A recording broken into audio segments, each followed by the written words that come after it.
배수진을 치는 거죠. 본인은 마지막 도전이고 여기에서 마지막 그 기회를 마지막이라는 걸 또 강조합니다. 네, 마지막 기회를 당원들과 국민들께서 주셨으면 좋겠다. 나 예. 열심히 해오지 않았냐. 그렇지만 이번 마지막도 내가 안전판을 두고 나가는 것이 아니라 절체절명의 위기에 대한민국을 살려보겠다. 이런 의지를 지금 보여주기 위해서 저 이야기를 하는 것이 아닌가라는 생각을 해보고요. 그런데 지금 총기가 많이 이렇게 떨어지신 것이 아닌가라는 생각이 드는 대목은 예. 그동안 사실 약간 갈짓자의 말을 많이 하셨어요. 그러니까 계엄이나 뭐 혹은 탄핵에 대해서 반대하는 것처럼 하다가 근데 대통령 선거에 나간다라고 하는 그런 말이나 그런 이 언행 자체는 기본적으로 탄핵을 전제로 하는 거거든요. 예. 그렇기 때문에 그것이 스텝이 지금 꼬인 측면이 있고 상징적으로 표현을 하는 게 장인어른보다 더 자주 만났다, 홍준표 시장을. 접촉이 많았다? 예, 그런 식의 이제 주장을 하고 있고 홍준표 시장 측에서는 이제 그동안에 뭐 2021년 6월에 찾아왔을 때 어쨌든 본인은 만나지 않고 돌려보냈다는 식으로 이야기를 했거든요. 근데 이제 명태균 씨 측에서 이제 주장을 하는 건 일단 지금 기억을 하는 걸로도 3번 만났다 이렇게 이야기를 하고 있고 지금 주장을 하고 있는 게 홍준표 시장의 이야기하고는 좀 많이 다른 부분이 있는 것 같고 그래서 그런 부분들이 앞으로 이제 뭐 지금 이 중앙지검으로 사건이 이송돼 있는 만큼 앞으로 이제 이런 뭐 만났는지 그 만났다라면 뭐 어떤 이야기를 주고 받았는지 뭐 이런 부분들에 대해서도 좀 수사가 진행이 될 것 같습니다. 조기 대선 상황 오면 나가야지. 장이 섰는데 장돌배기가 장이 안 갑니까?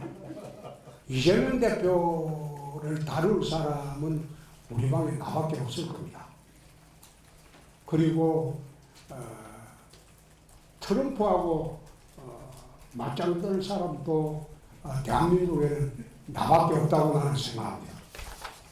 제가 대선준에 한번 뛰어본 게 2017년도 탄핵 대선입니다. 네. 그 이후로 늘 대선 후보였죠. 지금 하는 것도 제가 정치하며 준비하는 게 지금은 대구시정하고 네. 자기 대선 준비입니다. 그렇기 때문에 내일 당장 대선에도 우리는 다 준비가 돼 있어요. 이 여권 내에 잠재적인 대선 주자로 꼽히시는 분들 중에서 어떻게 보면 상대적으로 굉장히 적극적으로 얘기를 하고 있어요. 조기 대선 관련된 얘기를요. 오늘도 뭐 설명 하나가 이 최근에 어떤 질문에 답변하는 형식으로 어떤 의견이 좀 나왔는데 정리 좀 해보겠습니다. 바로 이게 청년의 꿈이라고 해서 청년들하고 좀 소통하는 어떤 이 SNS, 이 웹 페이지를 만들었잖아요. 어제 홍준표 시장이 이런 질문을 받아요. 시장직 유지해 주세요. 조기 대선이든 정상 대선이든 시장직에 계셔야 좋다고 그러는데요. 이런 질문이 나오니까 대선 만약에 생기면 시장직 사퇴합니다. 그리고 내가 집권하면 TK 현안 모두 해결됩니다. 그리고 또 다른 분은 질문이 시장님의 의지를 확인했습니다. 그러니까 마지막 도전에 뒷배 대놓고는 할 수는 없지요. 그러면 조기 대선이 확정이 되는 순간 시장직을 내놓겠다. 뒷배 이런 거 생각 안 합니다. 배수진 같은 느낌이 들거든요. 이런 얘기를 꺼내놨어요. 어제입니다. 상당히 적극적으로 보이죠 지금. 이용민 변호사. 만약에 조기 대선이 열리게 된다면 저런 시도지사들, 광역단체장들, 지방자치단체장들은 사퇴 시한이 있잖아요. 이게 원래. 네, 이거 어떻게 됩니까? 이게 이제 공직선거법 53조 2항 2호에 나와 있는데 이렇게 이제 공무원이 어쨌든 광역지방자치단체장이 이렇게 이제 대통령 선거에 입후보를 하려고 할 때 이게 거리가 된 경우거든요. 예. 파면이 됐다라고 했을 때는 이제 대통령이 거리가 된 상황이라서 이런 경우에는 선거일전 30일 전까지 이제 사직을 하면 됩니다. 한 달 전에만 예, 그만두면 된다. 그렇습니다. 그렇기 때문에 이 직을 유지를 한 상태에서 뭐 현실적으로는 당내 만약에 경선이 펼쳐진다. 가능한 거네요. 그렇죠. 그런 상태에서 이제 입후보도 해서 이제 진행을 할 수가 있어가지고 예. 그래서 뭐 현실적으로 봤을 때는 이렇게 직을 유지한 상태에서 이제 입후보를 해서 진행을 하는 게 뭐 유리할 것이다 이런 말이 나오고 있어가지고 그래서 아마 뭐 홍준표 시장의 저런 입장이 뭐 오늘 좀 이슈가 되는 그런 상황인 것 같습니다. 그러니까 한 달 30일 전에만 그만두면 되는데 딱 결정되면 그 전에 던지겠다는 거잖아요. 시장직에 대해서. 이와 관련해서 오늘 대구시 관계자의 설명이 조금 있었습니다. 들어보시죠. 조기 대선에 대한 시장님의 입장은 초재일관 똑같습니다. 탄핵이 기각되어서 대통령으로 복귀하는 것이 가장 바람직하다고 말씀하셨죠. 다만 만에 하나 일어날 수 있는 조기 대선에 대해서는 당이 준비를 해야 된다는 말씀을 하셨고 만약 그런 상황이 생긴다라면은 대구시장을 사퇴하겠다고 오늘 아마 그게 기사가 난 것 같은데 그 정도의 비장한 각오가 아니라면은 이 나라를 정상화시키기 어려울 거라는 그런 의지로 저는 이해하고 있습니다. 송영문 전 대변인. 그러니까 윤석열 대통령이 탄핵을 반대한다는 거예요. 반대하지만 그래도 만약에 조기 대선이 열리면 뭐 이렇게 되는 겁니다. 그러면서 설명을 막 해요. 그러면 시장도 그만두고 뭐 이 정도는 해야 된다는 건데 이런 모습 자체가 어떻게 보면 아까도 말씀드렸지만 조기 대선에 대해서 상당히 적극적인 모양으로 비춰지거든요. 지금 이런 모습이 보수 진영의 지지층들한테 좀 어떻게 보일까요? 어떻게 보여지고 있는지를 상징적으로 보여주는 장면이 오늘 아침 조선일보 1면에 있었습니다. 뭐냐면 홍준표 시장이 쓴 책이 하나 있는데 그게 예. 지난달 24일에 나왔어요. 그러니까 오늘로써 출간한 지 딱 한 달 됐는데 예. 오늘 조선일보 1면 그 시내 배달판 하단에 광고가 실렸습니다. 아 그래요? 그런데 보통 이제 홍준표 시장은 본인 스스로가 대선 주자라고 말씀을 하시니까요. 예. 이 대선 주자급 정치인이 책을 내면은 책을 내고 나서 한 달이나 지나서 신문 지면에 광고를 하는 경우가 거의 없습니다. 보통은 처음에 출간할 때 광고를 좀 할 수는 있겠죠. 그러나 예. 한 달이나 지난 시점에 광고를 한다. 그것은 책이 잘 팔리지 않아서가 아닐까. 그렇게 추론을 하게 만드는 부분이 있고요. 그런 점에서 사실은 이 홍준표 시장이 그동안에 보여준 태도가 핵심 보수층으로부터는 상당히 심리적 거리를 멀어지게 하는 요인이 되지 않았나 그렇게 보입니다. 대표적으로 한 서너 가지 장면이 있지 않습니까?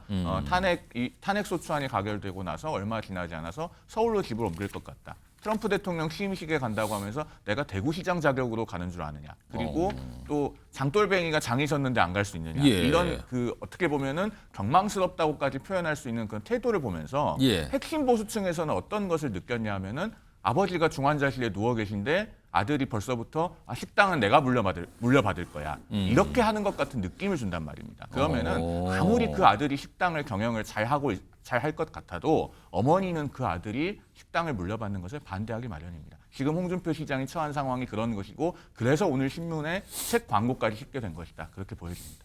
이동학 전 최고의 보시기에는 좀 사퇴라는 걸 딱 들고 나서 어떻게 보면 되게 강수입니다 지금. 물론 가정을 또 합니다만 네. 조기 대선이 있을 경우에는 사퇴 카드를 딱 들고 나온 이유는 어떤 이유라고 보십니까? 그러니까 배수진을 치는 거죠. 본인은 마지막 도전이고 여기에서 마지막 그 기회를 마지막이라는 걸 또 강조합니다. 네, 마지막 기회를 당원들과 국민들께서 주셨으면 좋겠다. 나 예. 열심히 해오지 않았냐. 그렇지만 이번 마지막도 내가 안전판을 두고 나가는 것이 아니라 절체절명의 위기에 대한민국을 살려보겠다. 이런 의지를 지금 보여주기 위해서 저 이야기를 하는 것이 아닌가라는 생각을 해보고요.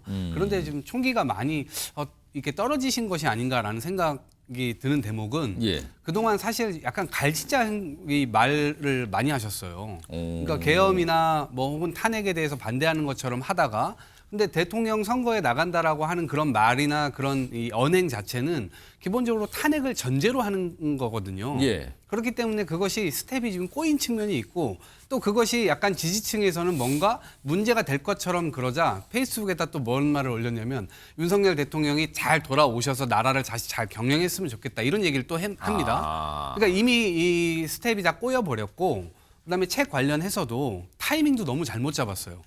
이게 뭐 어떤 국면이 끝난 다음에 주목을 받을 시점이 있는데 한창 때 이미 한 달 전에 그거를 낸다는 게 저는 상식적으로 이해가 안 되고요. 제가 서점에 가서 웬만하면 대선 주자들의 책을 다 삽니다. 예. 예, 무슨 생각을 갖고 있는지. 근데 예. 책을 집어들고 좀 이렇게 펼쳐봤는데 옛날 페이스북에 다 썼던 글 그런 거 그냥 그대로 복사해서 넣어놓으셨더라고요. 그래서 차마 제 손으로 이제 사기는 좀 뭐해서 그냥 다시 내려놨던 기억이 있는데 어찌됐건 이번 대선 정말 쉬워 보이지 않는다라는 말씀 드립니다.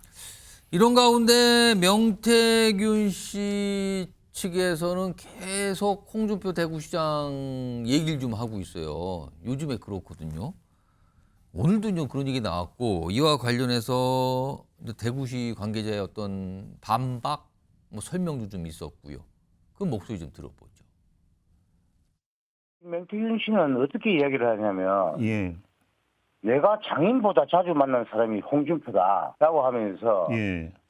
홍준표 말대로 하면 명태균이 만난 것은 홍준표가 아니라 홍두깨입니까? 이렇게 이야기를 하더라고요. 사실은 지금 홍준표 씨가 전국을 휩쓰는 태풍 아닙니까? 연관되어 있다라고 하면 네. 아무래도 의심을 받지 않겠습니까? 그러다 보니까 입에 침도 안 바르고 거짓말을 해대고 있는 거죠. 지금까지의 내용에 대해서는 다 고발 조치를 했고 저희가 사법당국 요청에 따라서 고발인 조사를 통해 자료를 제출할 것이고 문제는 앞으로도 이런 행위가 반복된다라면은 모든 건에 대해서 허위사실 유포나 명예훼손에 대해서는 철저하게 사법적 대응을 하겠다라는 것입니다. 이용윤 변호사. 그동안 명태균 씨나 명태균 씨 쪽에서는 이제 홍준표 대구시장 뭐 과거에 뭐 도와줬다 어쨌다 계속 이런 공판인데 오늘은 무슨 주장을 한 겁니까? 그러니까 지금 뭐 상징적으로 표현을 하는 게 장인어른보다 더 자주 만났다 홍준표 시장을. 접촉이 많았다? 예, 그런 식의 이제 주장을 하고 있고 홍준표 시장 측에서는 이제 그 동안에 뭐 2021년 6월에 찾아왔을 때 어쨌든 본인은 만나지 않고 돌려보냈다는 식으로 이야기를 했거든요. 근데 이제 명태균 씨 측에서 이제 주장을 하는 건 일단 지금 기억을 하는 걸로도 3번 만났다 이렇게 이야기를 하고 있고 그래서 그게 뭐 2020년 5월 6일에 뭐 당시 이제 홍준표 시장과 조혜진 의원 간에 이렇게 갈등이 있었을 때 그걸 중재를 하기 위해서 이제 만남의 자리를 마련을 했었고 그리고 2021년 11월 17일에도 이제 만났다라고 하면서 그때는 또 이제 홍준표 시장이 자택에서 이제 만났다라고 하면서 그때 이제 이준석 의원도 같이 있는 자리에서 이제 만났다라고 또 주장을 하고 있고요. 그리고 2022년 1월 19일에는 뭐 서울 강남에서 이제 윤 대통령이 그때 당시에 이제 경선에서 이기고 나서 그 이제 지지를 위해서 또 이제 홍준표 시장하고 만났었다. 예. 뭐 이런 이야기를 하고 있어가지고 뭐 일단은 지금 주장을 하고 있는 게 홍준표 시장의 이야기하고는 좀 많이 다른 부분이 있는 것 같고 그래서 그런 부분들이 앞으로 이제 뭐 지금 이 중앙지검으로 사건이 이송돼 있는 만큼 앞으로 이제 이런 뭐 만났는지 그 만났다라면은 뭐 어떤 이야기를 주고 받았는지 뭐 이런 부분들에 대해서도 좀 수사가 진행이 될 것 같습니다. 이동학 전 최고위원. 이거에 대한 뭐 공방이니까 뭐 사실 여부는 차치하고요. 그러나 홍준표 시장 지금 조기 대선에 대해서 여러 가지 생각을 많이 하는 것 같은데 이 대선 도전 가도의 영향 어떻게 판단하십니까? 저는 앞으로 이제 나올 내용들이 좀 충격적인 내용들도 나오지 않을까 싶어요. 왜냐하면 2022년 3월 31일 날 홍준표 전 의원이 당시의 전 의원이 대구시장 출마 선언을 합니다. 출마 선언을 하는데 그 이전에 이 2021년 12월 27일부터 30일까지 여론조사가 하나가 돌아가는데 홍준표 시장은 몰랐어요, 그거를. 예. 근데 그것을 어떤 사람이 의뢰를 했느냐 보니까 박재기 전 경남 도시개발공사 사장 홍준표 시장의 최측근입니다. 그 사람에 의해서 그런 여론조사가 들어가고 거기에서 1등으로 이제 홍준표 시장이 기록이 되는데 대구의 당원 4만 4천 명의 명단을 명태균 씨 이 회사에서 들고 있었고요. 그걸 가지고 이제 성향조사까지 다 끝냈고 그걸 가지고 여론에 혹시 어떤 조작이 있었는가에 대한 부분, 제가 윤석열 대통령의 어떤 여론 조작했던 부분하고 지금 약간 맞물리는 그런 방식이거든요. 예. 그래서 앞으로 이러한 내용의 폭로나 이러한 내용의 현실, 이 사실들이 마구마구 나올 경우에는 홍준표 시장의 대권 가도에는 굉장히 진한 빨간불이 켜질 수가 있다라고 생각을 합니다. 그래서 처음부터 끝까지 다 알고 있는 내용이라든가 본인 스스로가 찔끔찔끔 내놓는 것이 아니라 모든 것을 다 털어야만 경선에서 본인의 어떤 메시지를 명확하게 전달할 수 있을 텐데 굉장히 어려워 보이지 않나 싶습니다.